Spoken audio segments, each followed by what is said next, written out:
So let's take a look and see how the IDE works. So I've got an app selected here, device demo. I'm going to press edit, and here we are now inside the IDE.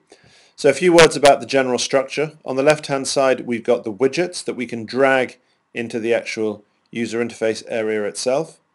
There are various different widget sections of the toolbox. This one here is especially good for dedicated mobile widgets, which also work on the desktop, and we've got a whole range of other ones as well. The central area here we'll come on to in a moment. That's where you actually do the user interface part. You can see here we've got multiple pages, and I can go page by page or use the drop down at the bottom. Then on the right hand side here we have the property bar. So for each widget that I select, for instance here this is one single widget, I can bring up the item list, and this one has been manually populated. As will be covered in other sections, you can populate lists from data views, so from the integration section, as well as from JavaScript. Then if you want to edit some code, everything's event driven. So the IDE has an events tab, so for any of the widgets that I have, we've got a set of events. Here I've selected the page itself. There you can see that there's an on-page JavaScript event, and that brings me now into the editor. I can switch between design mode and code mode by pressing these buttons or using the Control or Command D hotkey.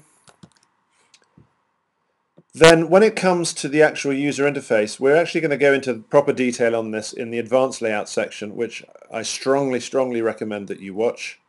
But just to give you a brief flavor, if I add a new page into my app, it's very important that you understand the concept of containers. So here we just have a page.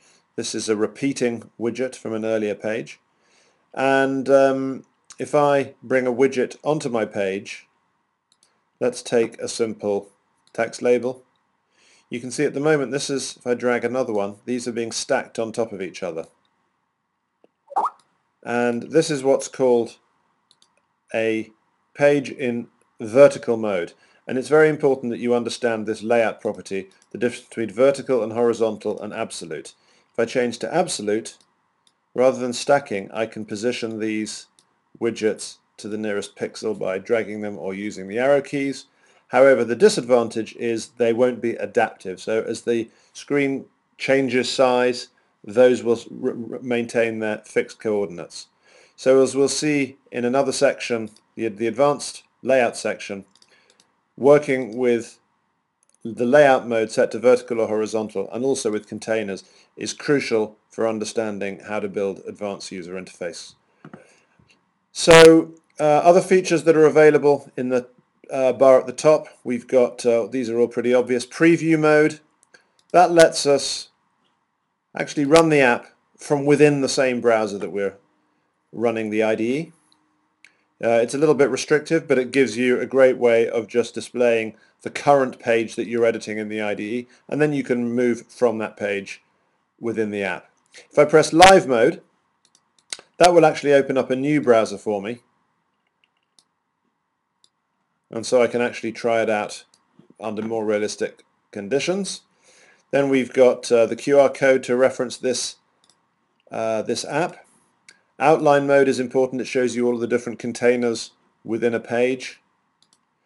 Then we've got things like Z-indexing for layering, tab order, page order, and there are other features at the top here as well.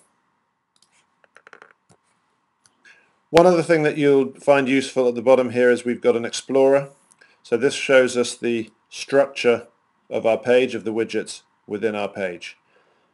You can also manage your themes. So for different types of selected widgets, you see the available themes here. These things are covered in more details in other videos.